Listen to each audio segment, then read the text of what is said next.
एकदम सही बात। सुबह भोजन हो रहा है तो शाम का ठिकाना नहीं, गारंटी नहीं, ये भी सही बात है। बर्तनों का तो ठिकाना नहीं, लेकिन एक चीज है कि मन में बड़ी प्रसन्नता होती है। आपके जीवन में अगर प्रसन्नता है, धैर्यता है, तो आप समझ लीजिए आपने सब कुछ हासिल कर लिया है। और ये दो नहीं है तो संपत्ति चाहे जितनी बनाई हो, फिर आपका जीवन अच्छा नहीं करेगा।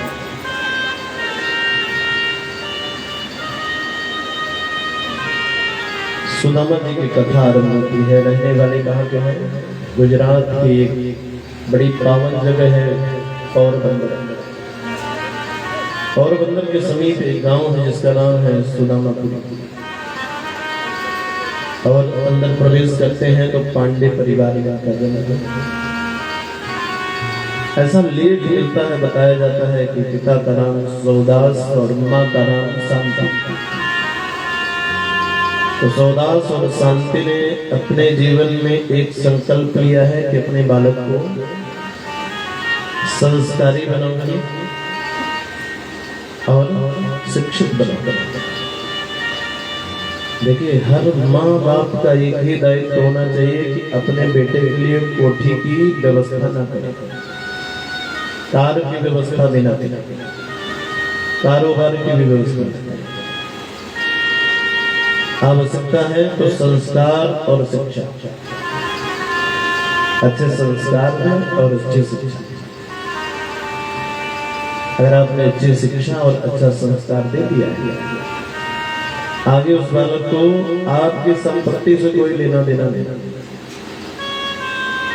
लेकिन अगर आपने संपत्ति बचा करके शिक्षा देने में कहीं ना कहीं गड़बड़ी की,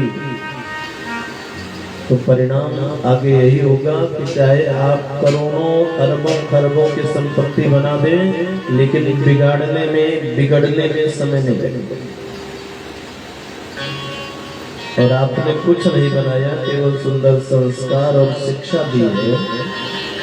आप जैसी कितनी कोठियां वो बना लेगा, कितने कारें खड़ी कर लेगा और कितना कारोबार मजबूत कर लेगा। बस समझने की जरूरत है। तो सौदास और शांति ने निर्णय लिया कि भले ही मजदूरी करनी पड़ जाए, परिश्रम करना पड़ जाए, कर लिया जाए, लेकिन बच्चे को पढ़ना, संस्कार देना। चाहते तो वो भी परिश्रम करके एक कोठी बना सकते, लेकिन इधर ध्यान दिया, संस्कार और शिक्षा में पूरा ध्यान दिया। सुदामा जी महाराज गुरुकुल में गए, अध्ययन लिया, पश्चात आकर के सत्संग में जाना आरंभ किया। सुदामा जी महाराज का सत्संग चल रहा है। आज सत्संग में प्रकांड विद्वान गर्गाचार्य जी महाराज की पत्नी और बेटी सुशीला भी गई। सत्संग का आनंद लिया। शाम को जब घर पे पहुंची तो गर्गाचार्य जी महाराज की पत्नी ने गर्गाचार्य से कहा कि महाराज देखिए, बेटी विवाह के योग्य हो गई, तो इसके लिए घर वर की तलाश चालू करें। संपत्ति भी है गर्गाचार्य जी के पास, सम्मान भी। तो पत्नी से कहा कि घबराइए नहीं, 1 वर्ष के अंदर ही कहीं ना कहीं विवाह करें। लेकिन हाँ, जरूरी है कि उस अनुरूप हर वर तो मिले।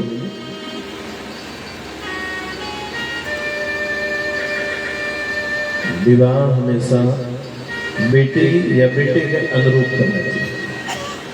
अगर बेटी साधारण हो तो उसके लिए ऐसे घर का चुनाव न करना चाहिए जो बहुत बड़े आदमी हो, क्योंकि उस घर में बिटिया जाएगी ना तो नौकरानी बन के ही रहेगी, दूसरा कोई आदमी नहीं। और अगर बिटिया तेज हो, दुष्ट हो, तो उसके लिए उस तरह का देखना चाहिए। कोई सामान्य घर में देखा जाएगा नहीं, उस घर में तहस नहस हमेशा। गर्गाचार्य जी महाराज का देख रेख करना आरंभ की। लेकिन एक दिन उनकी पत्नी ने कहा कि सुनिए, वो जो पोरबंदर में शोदास और शांति है, उनका एक बेटा है, विद्वान भी है, और इतना ही नहीं, व्यवहारिकता भी है, सहजता भी है। वो कैसा है? गर्गाचार्य जी महाराज मुस्कुराए, बोले हर स्थिति में तो ठीक है, लेकिन थोड़ा एक ही कमी लग रही है कि घर द्वार नहीं। सुशीला की माँ भी ना बड़े धैर्यवान है, बुद्धिमान भी है। कहा देखिए, अगर दामाद अच्छा है ना तो घर और तो भगवान की कृपा से बन ही जाता है। गर्गाचार्य जी महाराज का थोड़ा सा मन कम था, क्योंकि प्रतिष्ठित तो थे। जब पत्नी का मन एकदम हो गया कि नहीं, बेटी का विवाह वहां उचित रहेगा, क्योंकि हमारी बेटी की जो भावना है वो सुदामा जी से मिलती है। तो गर्गाचार्य जी महाराज ने पत्नी और बेटी के सामने एक प्रस्ताव रखा कि देखिए भाई, दामाद जो होता है ना वो ससुर से होशियार है, तो हम पहले शास्त्रार्थ करेंगे। शास्त्रार्थ में अगर वो हमें पराजित कर देंगे तो हम अपनी बेटी का कन्यादान कर देंगे, और अगर नहीं कर पाते हैं तो देखा जाएगा। प्रकांड विद्वान होने के अनुसार साथ थोड़ा सा कभी कभी हो तो जाता है, अपने ज्ञान का अहम मान लीजिए कुछ। ऐसा वर्णन होता है कि सुदामा जी महाराज का और गर्गाचार्य जी का शास्त्रार्थ 28 दिन चलता है, और 28वें दिन गर्गाचार्य जी महाराज पराजित हो गए। अब तो कोई रास्ता ही नहीं बचा, विवाह करना ही बचा। तो संबंध लेकर के कहाँ पहुंचे? पोरबंदर। सुदामा जी के पिताजी ने बड़ा सम्मान किया। गर्गाचार्य जी महाराज ने कहा कि महाराज अपनी बेटी का संबंध लेके आए, बताइए। सुदामा जी के पिताजी ने कहा कि आपका घर है, आपका बेटा है, हम क्या बताएं, लेकिन महाराज मेरा एक निवेदन है। संबंध तो समझ लीजिए निश्चित है, लेकिन दहेज मुझे कुछ चाहिए नहीं। बहुत ही सुनने वाली बात है, घर में खाने तक का ठिकाना नहीं, अगला व्यक्ति दे भी रहा है क्योंकि उसके पास तो संपत्ति करती। तो सोच के ही रखे थे कि चलो भाई, पत्नी और बेटी की इच्छा है तो भले ही संपत्ति नहीं है, इतना संपत्ति दे दूंगा कि उनका तो सब घर भर जाएगा। लेकिन सूरदास जी महाराज क्या कहते हैं कि मुझे दहेज नहीं चाहिए, हम आपके पास सब कुछ है,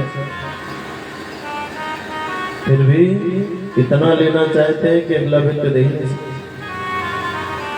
और उनके पास कुछ भी नहीं है, अगला व्यक्ति दे रहा है तो भी नहीं लेंगे। केवल एक गाय का दान दिया, जो कन्यादान के पश्चात दी जाती है, गोदान किया जाता है, और कुछ विवाह संपन्न हो। महलों में रहने वाली वो बेटी आकर के झोपड़ी में प्रवेश करती, और कैसे प्रवेश करती? प्रसन्नता से प्रवेश करती, क्योंकि वास्तव में जो परिस्थिति के साथ समझौता करना सीख जाए ना, वो जीवन में कभी दुखी नहीं रह सकता, और जो परिस्थिति के साथ समझौता नहीं करता वो जीवन भर दुखी रहता, वो कभी सुखी नहीं रहता। सुशीला ने परिस्थिति के साथ समझौता किया, झोपड़ी में प्रवेश करते हुए इतना प्रसन्न हो रही हैं, अपनी सासू माँ के सामने तो इतनी गदगद हो गई, ऐसा लग रहा है कि कोठी से अधिक सुख यहाँ मिल रहा है। अभाव ही नहीं महसूस होने दिया कि कभी कोठी में रहने वाली आज झोपड़ी में रहते हुए दुखी हो रही है।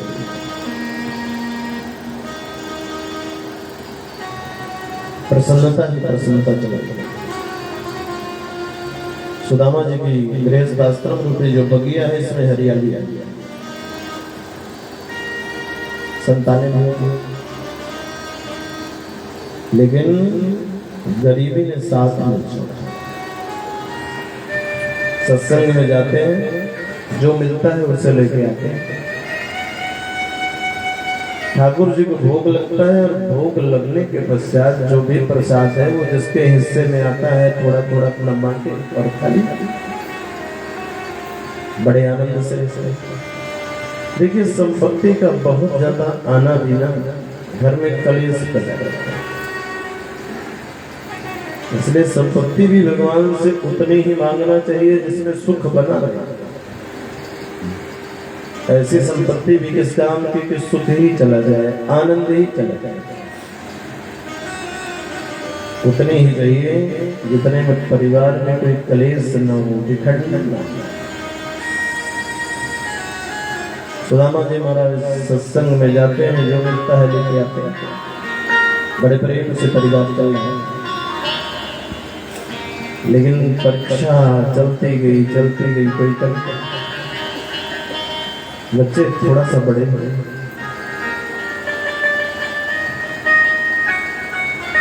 बारिश का समय आ गया, और जब बारिश का समय आता है तो सत्संग में आने वालों की संख्या कम हो जाती है, क्योंकि बारिश हो जाती है। जाते हैं, जब कुछ नहीं मिलता है, फल मिलता है, वही फल लेके आते हैं, वही ठाकुर जी को भोग लगाया और पानी। लेकिन अब कठिन परीक्षा की घड़ी आ गई। लगातार कई दिनों से बारिश बंद नहीं, कोई आई। जल में तुलसी जी डाल करके ठाकुर जी को भोग लगाते हैं और वही जल ग्रहण कर लेते हैं। एक दिन बीत गया, 2 दिन बीत गया, 3 दिन बीत गया, चौथा दिन आया तो बच्चों ने कहा कि माँ, मध्याह्न वेला हो गई, देखिए हर घरों से धुआं निकल रहा है, रसोई बन रही, आप क्यों नहीं जा रही रसोई? सुशीला अपने बच्चों को क्या जवाब दें कि मैं क्यों नहीं जा रही? ये नहीं बताया बच्चों से कि घर में खाने का ठिकाना नहीं, बेटा कहाँ? ये बता रहे कि बेटा इस समय ना ये नवरात्रि है तो 9 दिन का व्रत चल रहा है। अब बच्चे गिनती करते हैं, 4 दिन व्यतीत हो गए, 5 दिन और बचे ना, और ये 5 दिन जब पूरे हो जाएंगे तो फिर आप भोजन बनाएंगे। हाँ बेटा। माँ, जब मैं रात को सो जाऊं ना तो आज मुझे एक कम्बल और डाल दे। बच्चों की ये बात सुन करके सुशीला की आंखों में आंसू, क्योंकि जिस घर में एक चद्दर का ठिकाना न हो वहां एक कम्बल और कहां से डाल देंगे। सुदामा जी महाराज जो आहुति डालते थे वही राखी सुशीला अपने बच्चों के शरीर में लेप करती, क्योंकि हमारे शरीर में जितने ये रोए होते हैं, छिद्र हैं, और हवा यहीं से अंदर प्रवेश करती है तो हमें ठंड लगती है। तो राखी को जब लगा देते थे तो हवा जा ही नहीं पाती। कितने संत महात्माओं का हम लोगों ने दर्शन किया है जिनके शरीर में पूरे में भस्म लगी रहती है, ठंड हो, गर्मी हो, बारिश हो, बिना वस्त्र बने रहते, क्योंकि वो शीत अंदर प्रवेश ही नहीं करती। सुशीला ने कहा, हाँ बेटा हम एक कम्बल और डाल। बच्चे सोने चले गए। सुशीला की आंखों में आंसू आ गया और भगवान से संवाद किया, विधाता मुझे न देख तो चलेगा, पति की ओर ध्यान न दे तो चलेगा, लेकिन इन अबोध बच्चों ने क्या किया? 1 वर्ष, 1.5 वर्ष, 2 वर्ष में इन्होंने क्या बिगाड़ा है? ये 9 दिन पूरा होने के बाद माँ होने के नाते क्या जवाब होगा कि अब क्यों रसोई में नहीं जा रही? उसी समय अंदर सुदामा जी का प्रवेश होता है, और जो ही सुदामा जी अंदर प्रवेश करते हैं, सुशीला ने देखा, जल्दी से आंखों से आंसू को पोंछ लिया। लेकिन हर दिन की तरह आज सुशीला के मुखारबिंद में प्रसन्नता दिखाई नहीं दी। सुदामा जी ने कहा, देवी क्या बात? सुशीला ने कहा, नहीं स्वामी कुछ नहीं है, तो ठीक, छुपाइए नहीं, बताइए बात।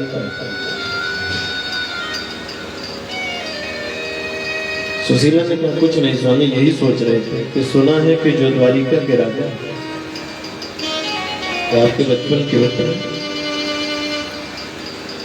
सुदामा जी महाराज कहते हो हमारे मित्र ही नहीं है, और अच्छे से कहा जाए तो लंगोटिया यार। गुरुकुल में एक साथ रहना, एक साथ खेलना, एक साथ बैठना, एक साथ भोजन करना, एक साथ सोना। लेकिन अध्ययन पूर्ण होने के पश्चात वो द्वारिका के राजा बन गए और हम अपनी कुटिया के राजा बन गए। अब अपने आप को राजा क्यों कहते हैं? क्योंकि किसी से कुछ मांगते हैं। सुशीला ने कहा स्वामी आपकी कभी इच्छा नहीं होती कि आप जाएं और जाकर अपने मित्र से मिलते हैं? सुदामा जी कहते हैं जब भी इच्छा होती है देवी, ध्यान लगाता हूँ और ध्यान लगा करके दर्शन करके चला जाता हूँ। ऐसा क्यों करते हैं? बोले इसलिए कि मित्र के पास, गुरु के पास, ईश्वर के पास कभी खाली हाथ नहीं जाना। तुम्हें पता है किसी से मांगता हूं नहीं कुछ और मेरे पास कुछ है नहीं, इसलिए जब भी मिलना होता है ध्यान लगा के मिलकर चला। देखिए कि मानसिक पूजा का भी बड़ा विधान बताया है।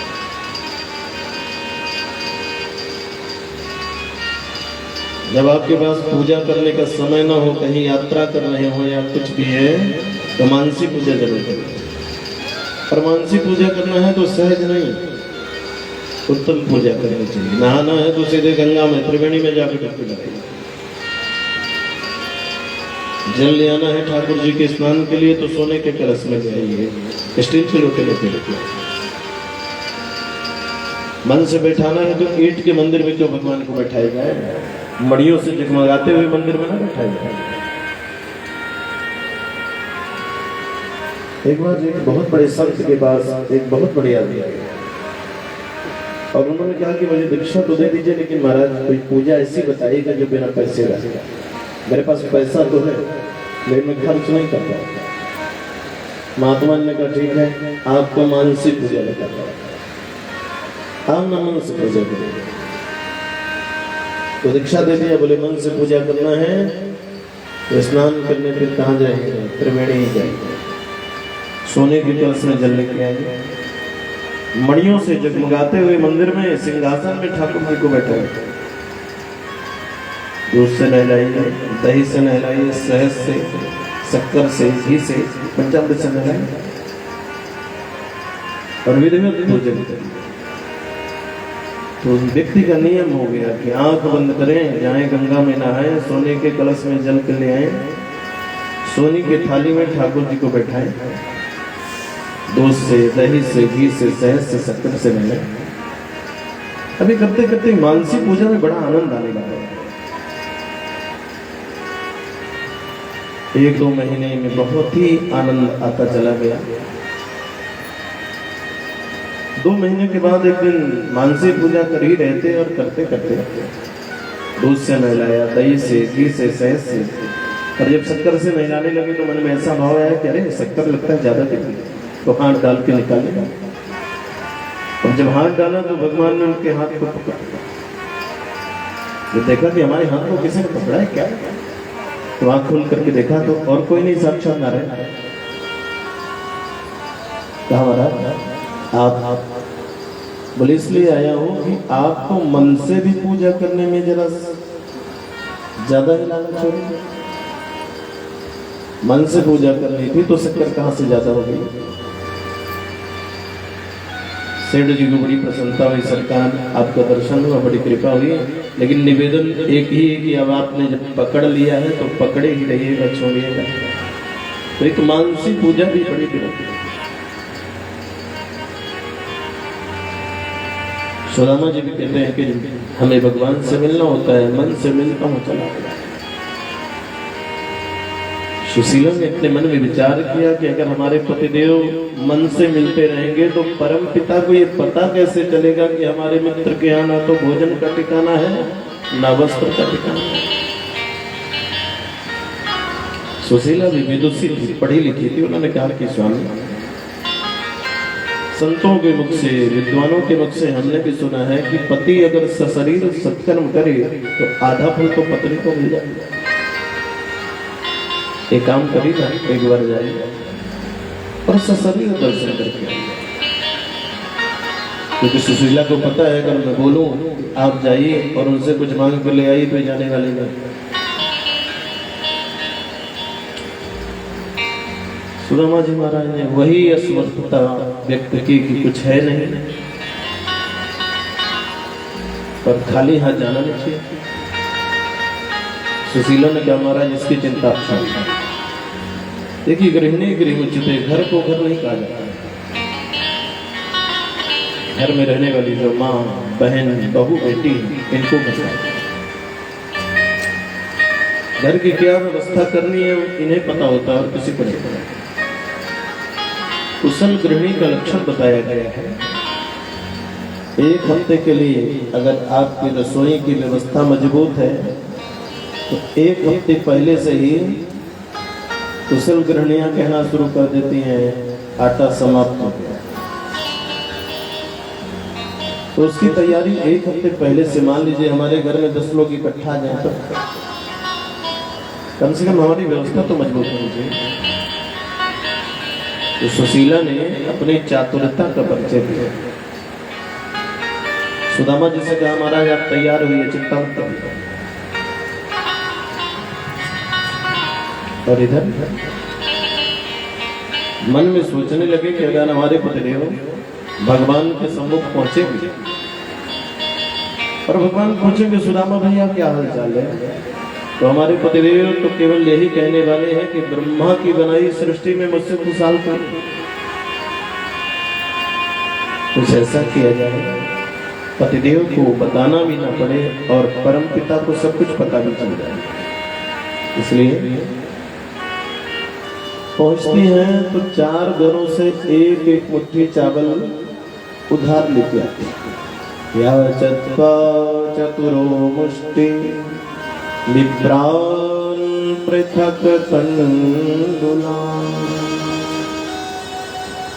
चाहती तो चावल तो बोरियों में लिया जाता है, लेकिन अब बोरी वाला जो चावल होगा वो एक ही जैसा है। और इन 4 घरों से चावल आया है, ये अलग अलग होगा क्योंकि सब लोग बासमती ही खाने वाले नहीं। जो गरीब लोग हैं उनके यहाँ मोटा चावल, और जो अति गरीब है उनके यहाँ जो चावल है उसमें भूसी भी लगी है, टुकड़े भी लगे। तो 4 घरों का चावल लेके अगर एक जगह रख दिया जाए तो कोई अंधा व्यक्ति अगर हाथ स्पर्श करके देखता है तो वो भी समझ जाता है कि लगता है ये घर करने का।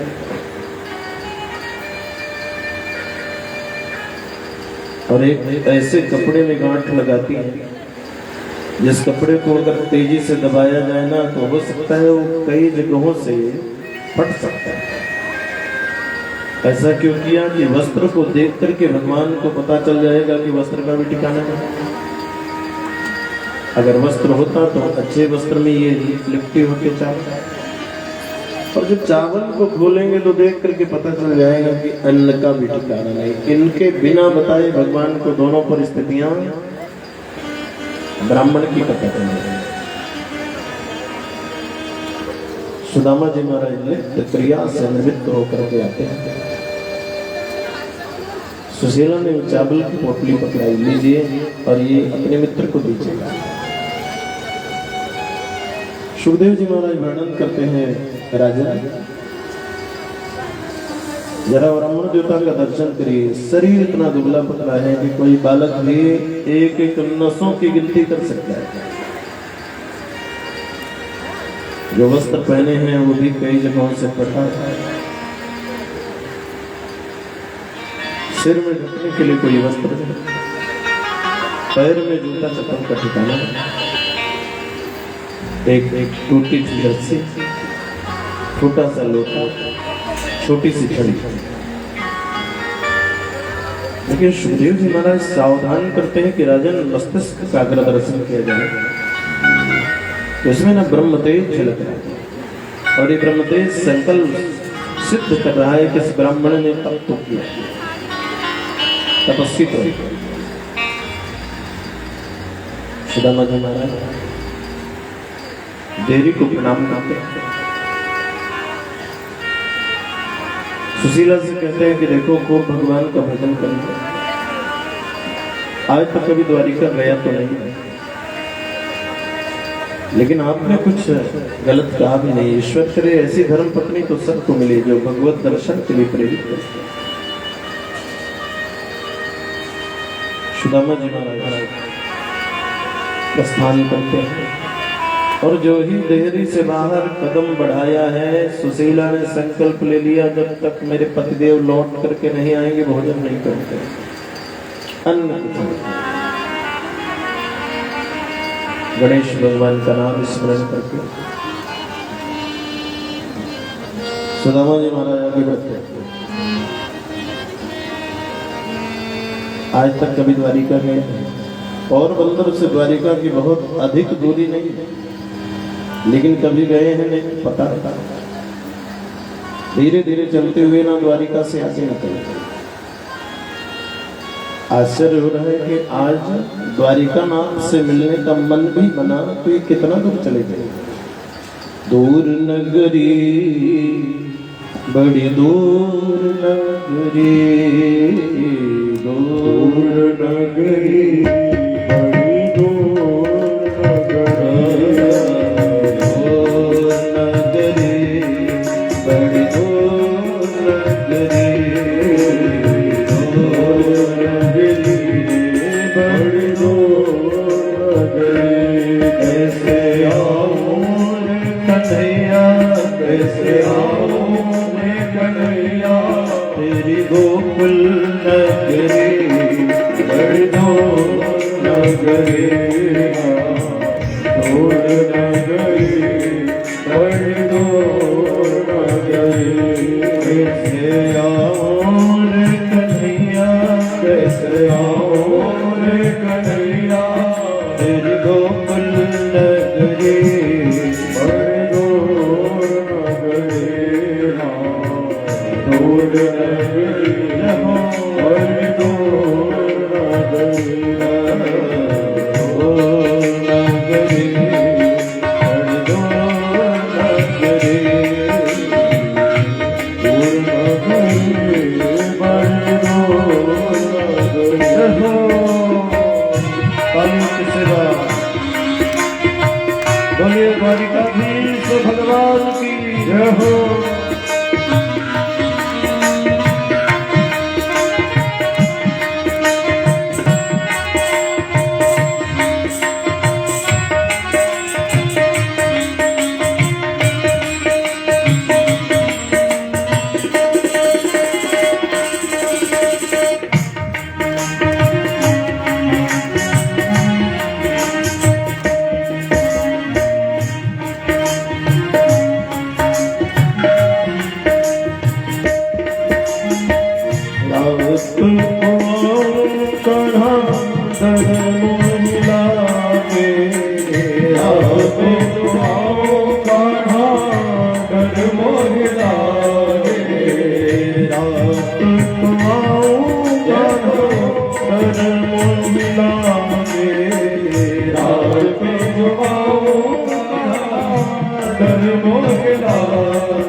दिन में आऊं तो देख सारी नगरी, दूर नगरी बड़ी दूर नगरी, दूर नगरी बड़ी दूर नगरी, दूर नगरी बड़ी दूर नगरी।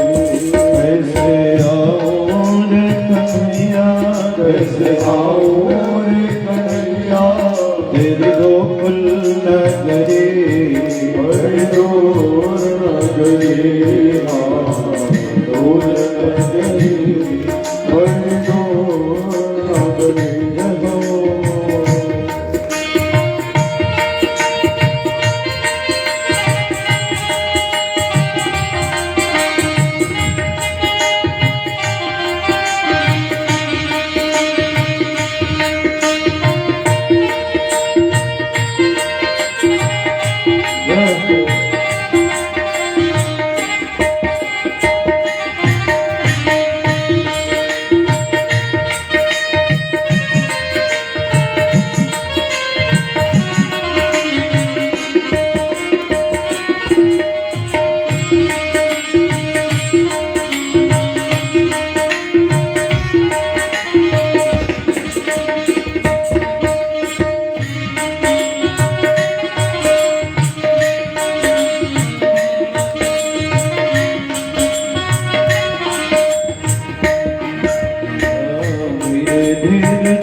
के धीरे चलो तो कमर मोहि लच के धीरे धीरे चलो तो कमर मोहि लच के झटपट चलूं तो चल पाऊं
भगवान की जय हो।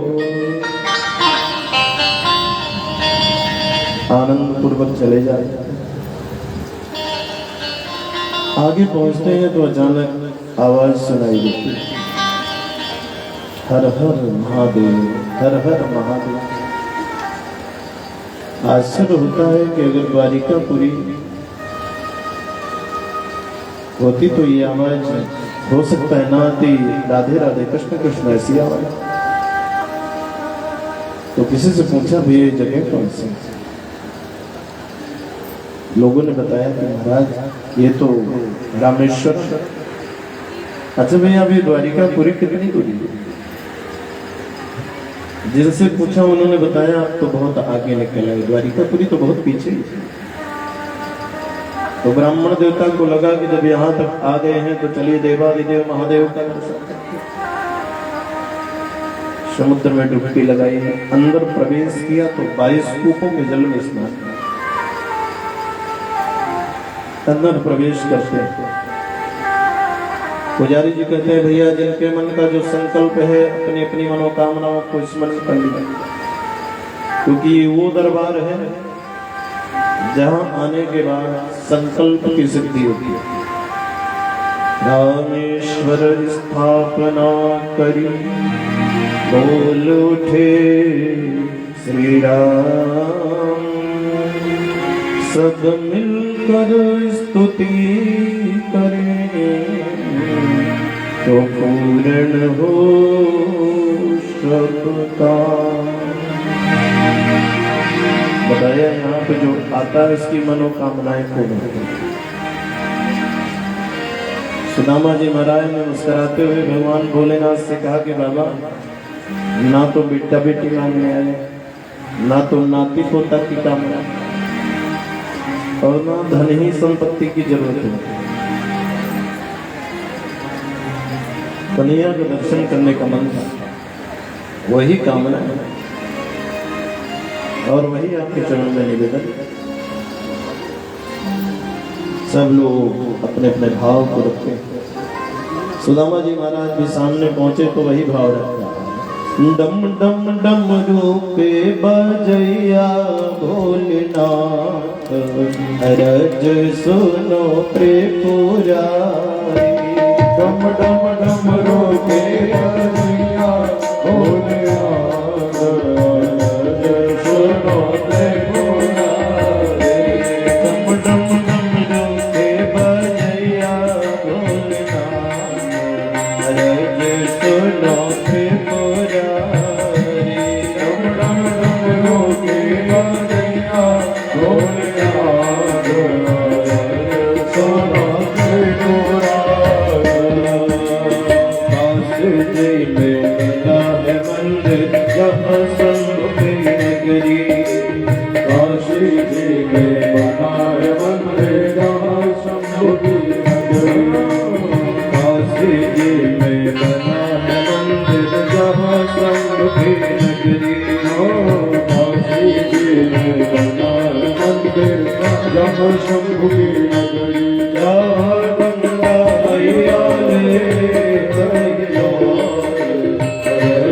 सुनो त्रिपुरारी जहाँ गंगा मैया ने सुनो अरज सुनो त्रिपुरारी जहाँ गंगा मैया ने सुनो अरज सुनो त्रिपुरारी जहाँ गंगा मैया ने अरज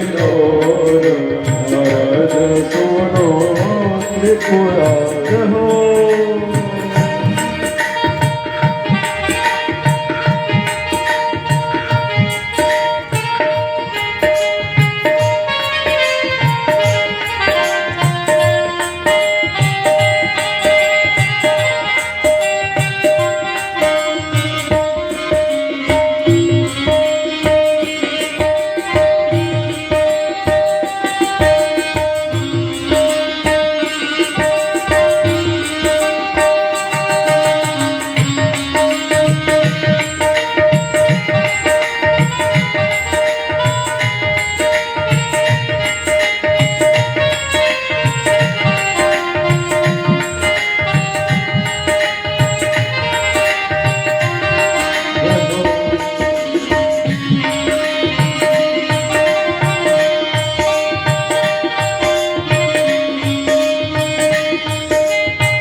धाम में बना मंदिर जहाँ राम की नगरी अवध धाम में बना मंदिर जहाँ राम की नगरी अवध धाम में बना मंदिर जहाँ राम की नगरी अवध धाम में बना मंदिर जहाँ राम की नगरी जहाँ राम की नगरी जहाँ राम की नगरी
बसुरिया काली कमरी वाले वृंदावन में बसे बसुरिया काली कमरी वाले वृंदावन में बजे बसुरिया काली कमरी वाले वृंदावन में बसे बसुरिया काली कमरी वाले काली कमरी वाले काली कमरी वाले काली कमरी वाले काली कमरी वाले राधा यमुना मैया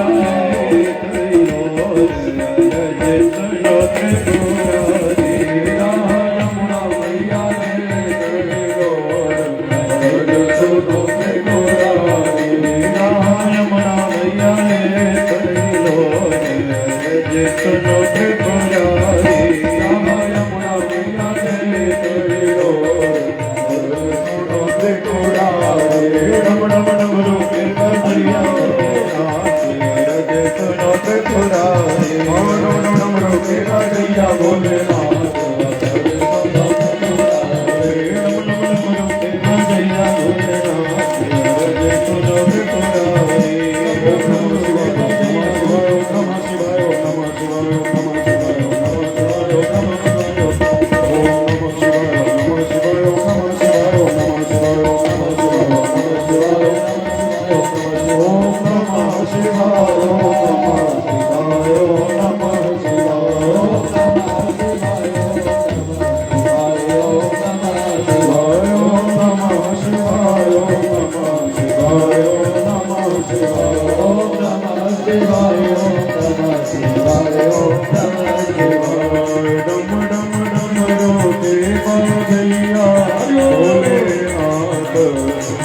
सुनो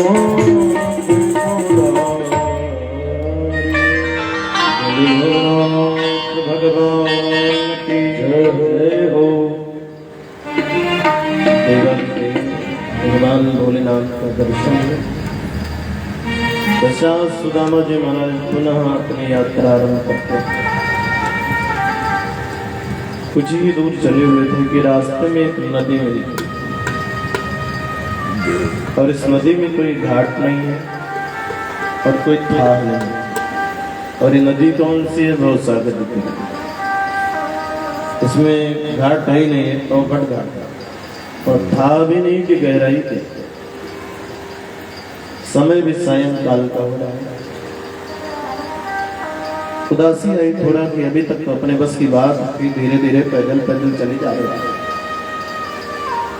अब ये नदी मिल गई है तो किसी ना किसी के सहारे की जरूरत पड़ेगी। कोई नाविक मिले मुझे पार कर, तभी आगे बढ़ पाता। और देखा संध्या का समय हो रहा है, पहले तो संध्या करें। जब संध्या में बैठ गए, मन को लगाया इधर भगवान नारायण, विचार करने लगे। ये जो नदी है, इस नदी से पार करना हर नाविक के विषय की बात नहीं। तो स्वयं भगवान आज नाविक का रूप धारण करते हैं। नाव को लेकर के भवसागर रूपी नदी में चल गए और उस जगह में पहुंचते हैं जहां पर ये ब्राह्मण देवता ऊपर बैठ के संध्या करा। आवाज लगाया, अरे भैया कोई पार चलने वाला है क्या?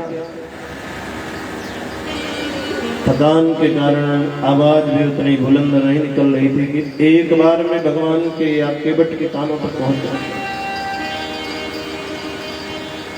इशारा किया, केवट भैया हमें पार चलना आइए, क्योंकि अंधेरा हो जाएगा तो नाव चलाने में बड़ी दिक्कत होगी। धीरे धीरे उतर रहे हैं क्योंकि रास्ता भी नहीं है। पैर डगमगा गए अगर और फिसल गए तो नदी में जाने के अलावा कोई रास्ता नहीं। धीरे धीरे पहुंचते हैं। नौका में इतना सामान रखा है कि इन हाथों में इतनी ताकत नहीं रह गई कि नौका के दीवार को पकड़ करके हम अपने से उस नौका में बैठे। प्रयास तो बहुत किया पर जब सफल नहीं हुए तब तक केवट भैया से निवेदन किया, भैया थोड़ा सहारा दीजिए। केवट ने सहारा दिया, नौका में बैठे। ये नौका चल कुछ ही कदमों में नौका गई हुई थी। एक हवा की लहर आई और ये लहर ऐसी आई ना कि नौका को हिला दिया। केवट जी ने क्या कहा कि देख लीजिए पंडित जी, नाव चलाने में कितना परिश्रम करना पड़ता है और उतराई देने का नंबर आता है ना तो यात्री लोग झगड़ा करने लगते हैं। लोग भैया 2 पैसे का काम है और तुम 5 पैसा मांगते हो। सुदामा जी महाराज मौन रह गए। कम से कम वो 2 पैसा दे तो देते हैं, यहाँ तो 2 पैसे का काम है। केवट भैया एक काम करिए, आप मुझे यहीं छोड़ दीजिए, मेरा इतना जरूरी काम नहीं है।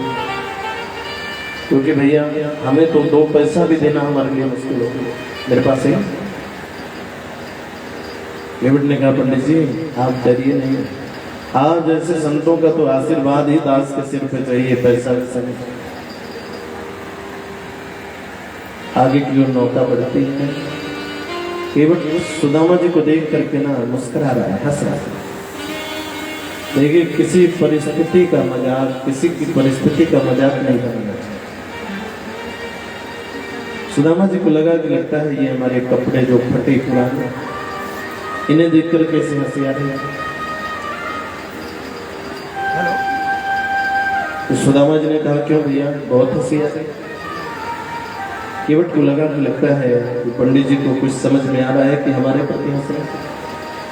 केवट ने कहा, पंडित जी एक बात बताइए, जाता है? सुदामा जी ने कहा, वो द्वारिका के राजा को जानते हो? केवट ने कहा, सारा ब्राह्मण जानता है, दुनिया जानती है, तो हम क्यों नहीं जानते? तो बोले, जो द्वारिका के राजा है ना, वो भगवान श्री कृष्ण, वो हमारे बचपन के मित्र। केवट क्या कहता है, रहने दीजिए पंडित जी, जिन्हें आप अपना मित्र बताते हैं उनकी जो खड़ाऊ है वो भी सोने की। और आपकी जो धोती है ये भी कैसे कर सकती है? सुदामा जी ने क्या कहा, केवट तू तो रह गया, केवट का केवट, नदी में नाव चलाया, लोगों को पार किया, इसके अलावा तुझे कुछ पता है? वो जो हमारा मित्र है कपड़ों को नहीं देखता, तन को नहीं देखता, इसका तन सुंदर है या नहीं, तो क्या देखता है? पवित्र मन को देखता है। जिसका मन पवित्र है वो परमात्मा का मित्र है, सखा है, नजदीकी। और जो इससे विलग है, अलग है, समझ लीजिए वो अधूरा है, उसमें कभी केवट के नेत्र सरल हो गए, दुनिया बदल गई, लेकिन मेरे मित्र में कोई परिवर्तन नहीं आया, जैसा था वैसा पार किया। सुदामा जी महाराज ने केवट भैया से पूछा, भैया ये बताइए यहाँ से द्वारिकापुरी का मार्ग कितना है? क्या पंडित जी वैसे बहुत ज्यादा तो नहीं है, लेकिन आपको देख कर कैसा लगता है कि आप 24 घंटे भी अगर पैदल चलेंगे तो ज्यादा से ज्यादा आधा किलोमीटर जाएंगे, कम से कम आपको 3 दिन तो लग जाएगा। सुदामा जी महाराज आश्चर्य में पड़ गए, अभी 3 दिन लगेंगे? हाँ पंडित जी लग सकता है। मन ही मन कह रहे हैं, सुन ले तो भैया, ना तो मुझे बेटा बेटे की जरूरत है, ना धन दौलत लेने के लिए आया हूँ, ना नाती पोता से। तेरी 1000 बार गरज होगी ना तो मुझे बुलाएगा। कितना गए करके जब पैरों की ओर देखा तो पैरों में छाले पड़े, और मानो ये पैर के छाले क्या कहते हैं, रास्ते भर में रो रो करके पूछा पाँव के छालों ने, बस्ती कितनी दूर बसा ली हृदय में बसने वाली। सुना है कि कण कण में निवास करता है, और आज जब मिलने का समय है तो पता चल रहा है कि हृदय में नहीं, बहुत दूर है। तो तेरी 1000 बार गरज होगी तो बुलाएगा। थकान भी लेट गए,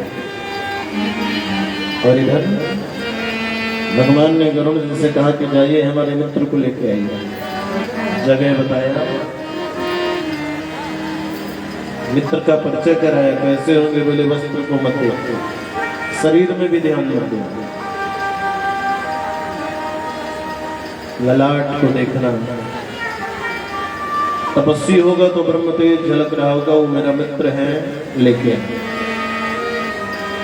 गरुड़ जी महाराज पहुंचते, जो जगह बताई उस जगह पर जैसा उन्होंने बताया कि इस तरह के हमारा मित्र होगा, ठीक उसी तरह के एक सज्जन, लेकिन सोए हुए। गरुड़ जी ने सोचा क्या करें, भगवान की माया हुई, कर्मठ बदलने लगे ब्राह्मण देवता, लेकिन कर्मठ किधर बदलने जा रहे हैं? नदी के घाट में तो लेटे हुए थे नदी की ओर, और अगर कर्मठ बदलते हैं तो सीधे नदी में चले जाएंगे। भगवान ने सोचा इतना परिश्रम करके भवसागर से पार किया और फिर उसी में, तो गरुड़ जी ने उधर ही अपने पंख को लगाया, और जैसे पंख लगाया ब्राह्मण देवता को पता नहीं चला, और गरुड़ जी के पीठ में गरुड़ जी महाराज ले आकर के द्वारिका के राजमहल की पहली सीढ़ी में विश्राम लिया। कुछ समय के पश्चात पुनः कर्मठ बदले तो सीढ़ी में आ गए। गरुड़ जी ने जाकर के भगवान के दरबार में हाजिरी लगाई, सरकार आपने जैसा आदेश दिया था वैसा कार्य पूर्ण हो। भोर में 4 बजा ब्राह्मण देवता की नींद खुली, और जब नींद खुली तो कानों को सुख देने वाला भजन सुनाई दिया। श्री कृष्ण गोविंद हरे मुरारे, हे नाथ नारायण वासुदेवा। श्री कृष्ण गोविंद हरे मुरारे, हे नाथ नारायण वासुदेवा। श्री कृष्ण गोविंद हरे मुरारे, हे नाथ नारायण वासुदेवा। श्री कृष्ण गोविंद हरे मुरारे, हे नाथ नारायण वासुदेवा।